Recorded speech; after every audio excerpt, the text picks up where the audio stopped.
Chapter 2. It was toward the middle of the summer that I met Donald Shimoda.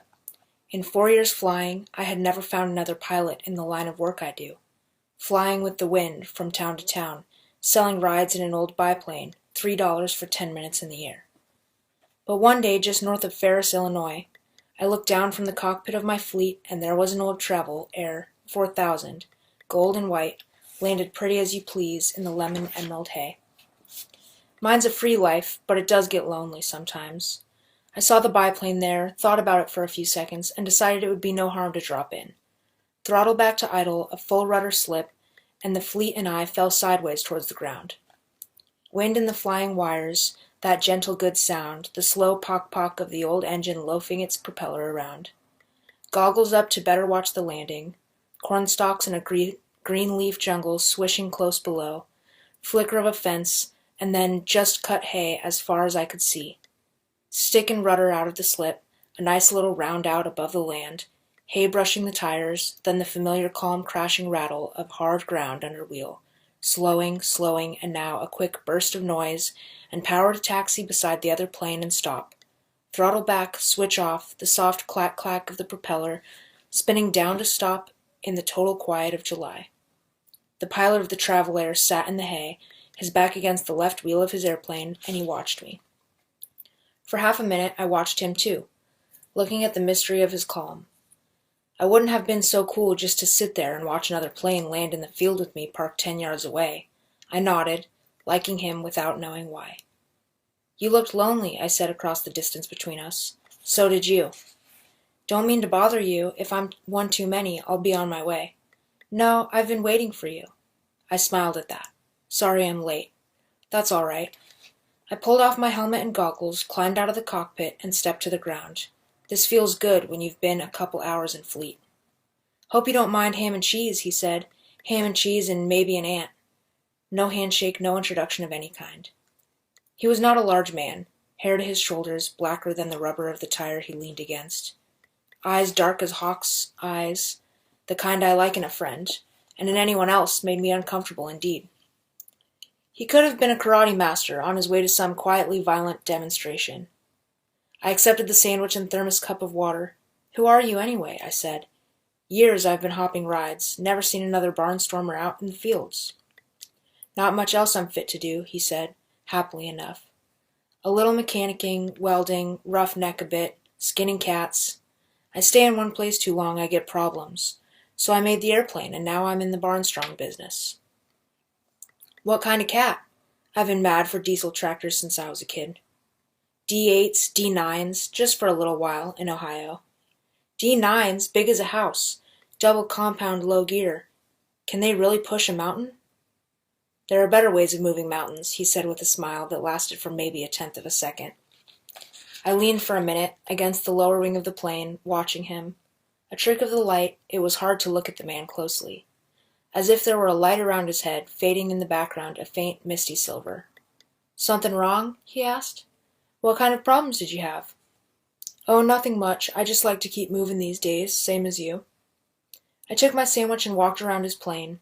It was a 1928 or 1929 machine, and it was completely unscratched. Factories don't make airplanes as new as his was, parked there in the hay.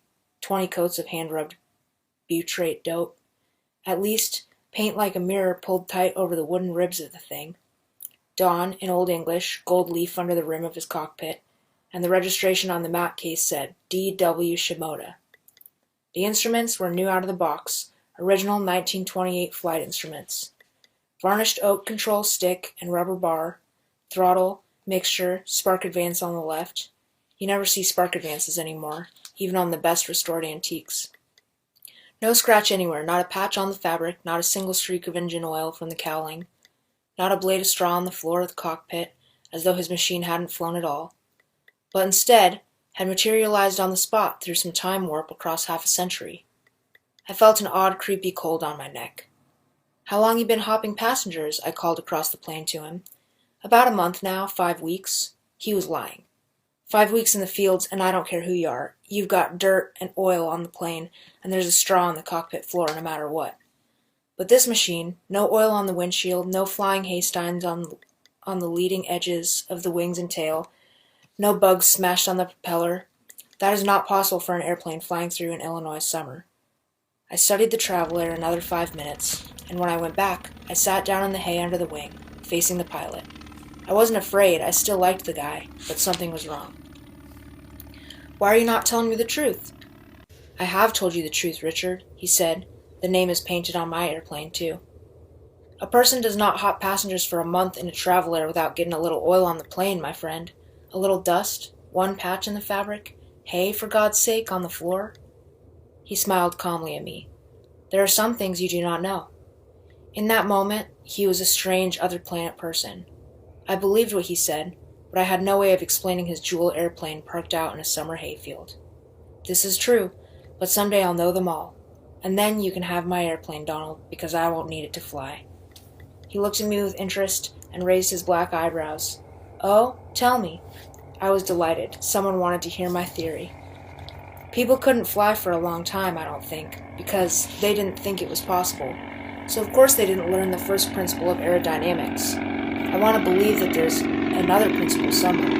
We don't need airplanes to fly or move through walls or protect planets. We can learn how to do without machines anywhere, if we want to. He half smiled seriously and nodded his head one time. "And you think that you will learn that what you wish to by hopping $3 rides out of hayfields? The only learning that's mattered is what I got on my own, doing what I want to do. There isn't, but if there were a soul on Earth who could teach me more of what I want to know than my airplane can, and the sky, I'd be off right now to find him or her." The dark eyes looked at me level. "Don't you believe you're guided if you really want to learn this thing?" "I'm guided, yes. Isn't anyone? I've always felt something kind of watching over me, sort of." "And you think you'll be led to a teacher who can help you? If the teacher doesn't happen to be me, yes. Maybe that's the way it happens," he said. A modern new pickup truck hushed down the road towards us, raising a thin brown fog of dust, and it stopped by the field. The door opened, an old man got out, and a girl of 10 or so. The dust stayed in the air. It was that still. "Selling rides, are you?" said the man. The field was Donald Shimoda's discovery. I stayed quiet. "Yes, sir," he said brightly. "Feel like flying, do you, today?" "If I did, you cut my didos. Turn any flip-flops with me up there?" The man's eyes twinkled, watching to see if he knew him well enough behind his country bumpkin talk. "Will if you want, won't if you don't. And you want the dear Lord's fortune, I suppose." $3 cash, sir, for 10 minutes in the air. That is 33 1/3 cents per minute. And worth it, most people tell me. It was by an odd bystander feeling to sit there idle and listen to the way this fellow worked his trade. I liked what he said, all low-key. I had grown so used to my own way of selling rides. Guaranteed $10, 10 degrees cooler upstairs, folks. Come on up, where only birds and angels fly.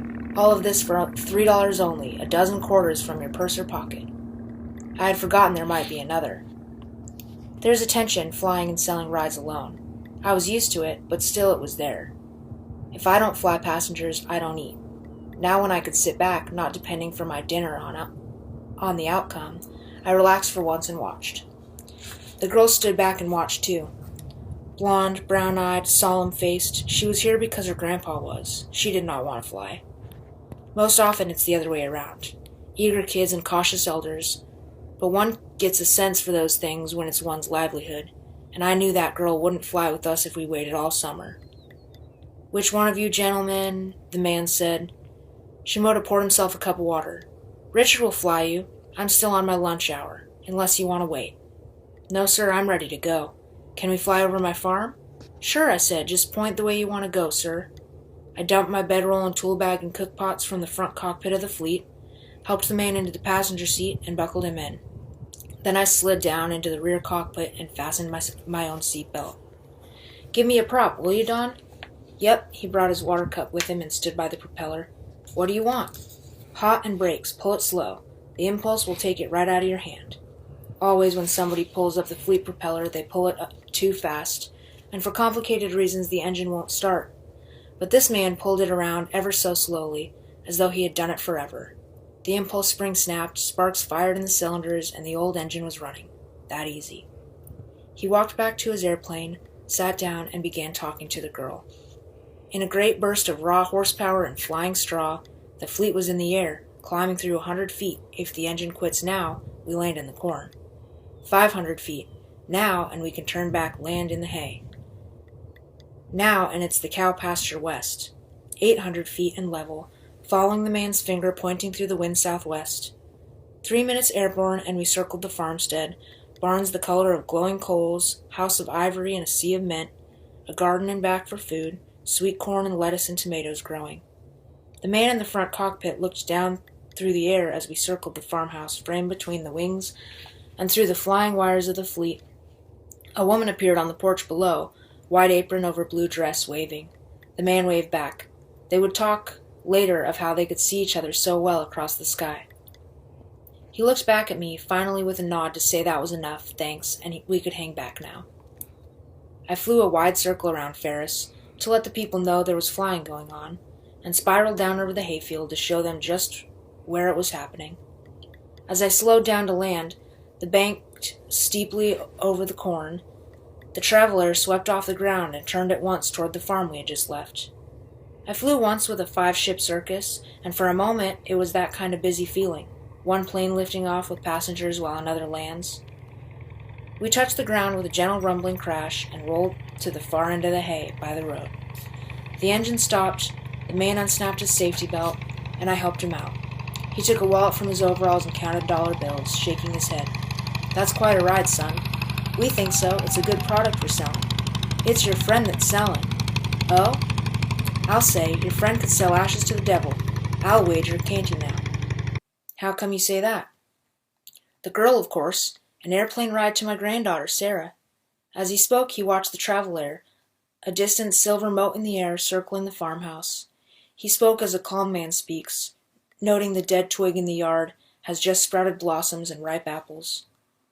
"Since she's born, that girl's been wild to death about high places. Screams, just terrified. Sarah'd no more climb a tree than she'd stir hornets bare hand. Won't climb the ladder to the loft, won't go up there if the flood was rising in the yard. The girl's a wonder with machines, not too bad around animals, but heights, they are a caution to her. And there she is, up in the air." He talked on about this and other special times. He remembered when the Barnstormers used to come through the Galesburg years ago, and Monmouth flying 2-wingers at the same as we flew, but doing all kinds of crazy stunts with them. I watched the distant traveler get bigger, spiral down over the field in a bank steeper than I'd ever fly with a girl afraid of heights, slip over the corn and the fence, and touch the hay in a 3-point landing that was dazzling to watch. Donald Shimoda must have been flying for a good long while to land a traveler that way. The airplane rolled to a stop beside us, no extra power required, and the propeller clanked softly to stop. I looked closely. There were no bugs on the propeller, not so much as a single fly killed on that 8-foot blade. I sprang to help, unshackled the girl's safety belt, opened the little front cockpit door for her, and showed her where to step out so her foot wouldn't go through the wing fabric. "How'd you like that?" I said. She didn't know I spoke. "Grandpa, I'm not afraid. I wasn't scared, honest. The house looked like a little toy, and Mom waved at me, and Don said I was just scared because I fell and died once, and I don't have to be afraid anymore. I'm going to be a pilot, Grandpa. I'm going to have an airplane and work on the engine myself and fly everywhere and give rides. Can I do that?" Shimoda smiled at the man and shrugged his shoulders. "He told you that you were going to be a pilot, did he, Sarah?" "No, but I am. I'm already good with engines, you know that." "Well, you can talk about that with your mother. Time for us to be getting home." The two thanked us, and one walked, one ran to the pickup truck, both changed by what had happened in the field and in the sky. 2 automobiles arrived, then another, and we had a noon rush of people who wanted to see Ferris from the air. We flew 12 or 13 flights as fast as we could get them off, and after that I made a run to the station in town to get car gas for the fleet. Then a few passengers, a few more, and it was evening and we flew solid back-to-back flights till sunset. A sign somewhere said population 200, and by dark I was thinking we had flown them all, and some out-of-towners as well. I'd forgotten the rush of flying to ask about Sarah and what Don had told her, whether he had made up the story or if he thought it was true about dying. And every once in a while I watched his plane closely while passengers changed seats. Not a mark on it, no oil drop anywhere, and he apparently flew to dodge the bugs that I had to wipe from my windshield every hour or two. There was just a little light in the sky when we quit. By the time I laid dry corn stalks in my tin stove, set them over with charcoal bricks, and lit the fire, it was full dark, the firelight throwing colors back from the airplanes